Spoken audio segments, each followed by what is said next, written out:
Saludos. En esta ocasión hablaremos acerca del marco integrado de control interno.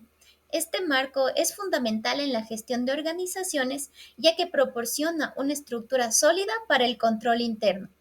El modelo más reconocido globalmente es el desarrollado por el Committee Sponsoring Organization of Treatway Commissions, COSO, en su versión más reciente del 2013. Para ello, analizaremos 6 puntos a tratar: su introducción, introducción al marco integrado de control interno COSO, componentes, estructura, principios y limitaciones. El marco integrado de control interno, común conocido como COSO, es una herramienta clave para la gestión y el control. El control interno se define como un proceso continuo ejecutado por el Consejo de Administración, la dirección y el resto del personal en una entidad o empresa, diseñado para proporcionar seguridad razonable respecto del logro de los objetivos de las siguientes categorías: eficiencia y eficacia de las operaciones, también conocidos como objetivos operacionales; la confiabilidad de la información, objetivos de información que incluyen reportes internos, externos, financieros y también no financieros. También tenemos el cumplimiento de las leyes y regulaciones aplicables, que son objetivos de cumplimiento. El propósito fundamental es ayudar a la organización a alcanzar sus objetivos y a mitigar los riesgos a los que se enfrenta, asegurando una gestión más eficiente, la salvaguarda de sus activos y la transparencia de sus informes. El marco COSO es reconocido mundialmente y es la base para evaluar la efectividad de los sistemas de control interno. El marco COSO establece que un sistema de control interno efectivo debe contar con 5 componentes interrelacionados. Estos componentes operan de manera conjunta y sistemática, no como elementos aislados. Como primer componente tenemos al ambiente de control, que es la base del control interno. Es el conjunto de normas, procesos y estructuras que proporcionan la base para llevar a cabo el control interno de toda organización. Es el tono de clima, tone of the top, como lo llamaría el comité. Aquí tenemos factores clave, que son el compromiso con la integridad y los valores éticos, la independencia y supervisión del Consejo de Administración, establecimiento de estructuras organizacionales, asignación de autoridad y responsabilidad, compromiso con la competencia profesional, exige una rendición de cuentas que obviamente sería muy responsable. Aquí su analogía es cultura y el clima ético de la organización. Como segundo componente tenemos a la evaluación de riesgos. El proceso dinámico e interactivo de identificar y analizar los riesgos relevantes para el logro de objetivos conlleva procesos clave. En esta ocasión mencionaremos 5 de ellos. El establecimiento de objetivos. Deben ser claros y coherentes para que puedan identificar los riesgos que amenazan su consecución. Como segundo proceso tenemos la identificación de riesgos, analizar los riesgos en todos los niveles: operacional, financiero, estratégico y fuentes tanto internas como externas. Como tercer proceso tenemos el análisis de riesgos, evaluar la probabilidad y el impacto de cada riesgo. Como cuarto proceso tenemos la evaluación de riesgo de fraude, considerar el potencial de fraude en la evaluación de riesgos. Y como quinto proceso tenemos la identificación de cambios, analizar los cambios que podrían impactar significativamente el sistema de control interno. Por ejemplo, nuevas tecnologías, reestructuraciones, cambios regulatorios. Como tercer componente tenemos las actividades de control. Son las acciones, tanto políticas y procedimientos, que ayudan a asegurar que las respuestas a los riesgos identificados se lleven a cabo. Se establecen que para asegurar las directrices de la dirección para mitigar los riesgos los riesgos se cumplan. Aquí tenemos actividades. 2. preventivas y detectivas. Las preventivas están diseñadas para evitar que ocurran los eventos indeseados, por ejemplo, la segregación de funciones y las autorizaciones. Las detectivas están diseñadas para identificar y corregir eventos una vez que han ocurrido, por ejemplo, conciliaciones y revisiones. Como cuarto componente, tenemos a la información y comunicación.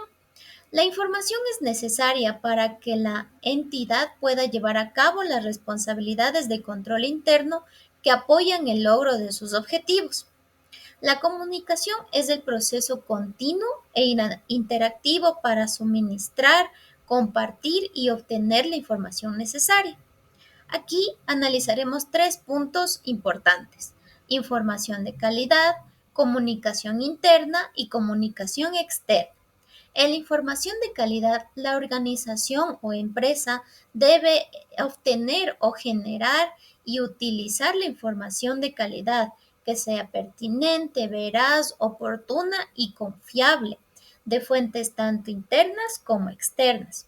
En la comunicación interna, la información debe fluir a través de la organización, arriba, abajo y de manera transversal, para que el personal comprenda sus responsabilidades de control. En la comunicación externa, relacionada con las tres partes interesadas externas, por ejemplo, el cliente, los proveedores, los reguladores. Como quinto componente, tenemos las actividades de supervisión o monitoreo. Son las evaluaciones que aseguran que los otros cuatro componentes que habíamos mencionado del control interno sigan funcionando a lo largo del tiempo. Aquí mencionaremos dos tipos de actividades: evaluaciones continuas, evaluaciones periódicas, y también analizaremos el manejo de deficiencias. En las evaluaciones continuas, integradas en las actividades del día a día, por ejemplo, la supervisión de la dirección. En las evaluaciones periódicas o separadas, evaluaciones que se realizan por el personal, auditores internos y otros especialistas. El manejo de deficiencias. El sistema debe evaluar y comunicar las deficiencias de control interno de manera oportuna a los responsables, alta dirección o consejo, para que se tomen acciones correctivas en el momento oportuno. Como siguiente punto, hablaremos la estructura del marco, el cubo COSO. Como ustedes pueden ver en la pantalla, el marco integrado de control interno se representa a menudo con un cubo. Este cubo ilustra la relación directa entre dimensión, objetivos y elementos. En la parte superior tenemos el objetivo, que es operación, información, cumplimiento. En la parte frontal tenemos al ambiente de control, evaluación de riesgos, actividades de control, información y comunicación, y también supervisión. En la tercera dimensión tenemos la estructura organizacional: unidad, división, función. Esta representación muestra que el control interno no es solo un proceso lineal, sino que los cinco componentes se aplican a todas las categorías de objetivos y a todos los niveles de la entidad o de la empresa. Como cuarto punto a tratar tenemos los principios del marco. Una de las características más importantes en la actualización del COSO del 2013 es la formalización de 17 principios que sustentan los cinco componentes que ya mencionamos anteriormente. Para que un componente sea efectivo, sus principios relacionados deben estar presentes y en funcionamiento. Como primer componente tenemos el ambiente de control, que son la integridad y los valores éticos. Como segundo componente, la evaluación de riesgos, especificación de objetivos, identificación de análisis de riesgo. Como tercer componente o tercer principio, tenemos las actividades de control, que son la selección y el desarrollo de actividades de control, controles generales de tecnología, despliegue mediante políticas y procedimientos. Como cuarto componente, la información y comunicación, el uso de información de calidad, como lo habíamos mencionado. Y quinto, la supervisión, la conducción de evaluaciones continuas y separadas, la evaluación y comunicación de deficiencias. Las limitaciones de control interno. Es crucial finalizar esta exposición mencionando que el control interno, por muy robusto que sea, solo ofrece una seguridad razonable, mas no absoluta, en el logro de los objetivos. Sus limitaciones provienen de juicio humano, la posibilidad de errores de juicio o de decisiones equivocadas.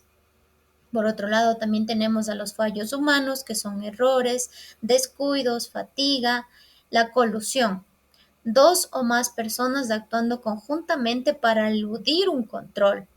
La ilusión por la dirección, management override. La posibilidad de que la alta dirección ignore los controles para el beneficio propio. Y también tenemos la relación costo-beneficio.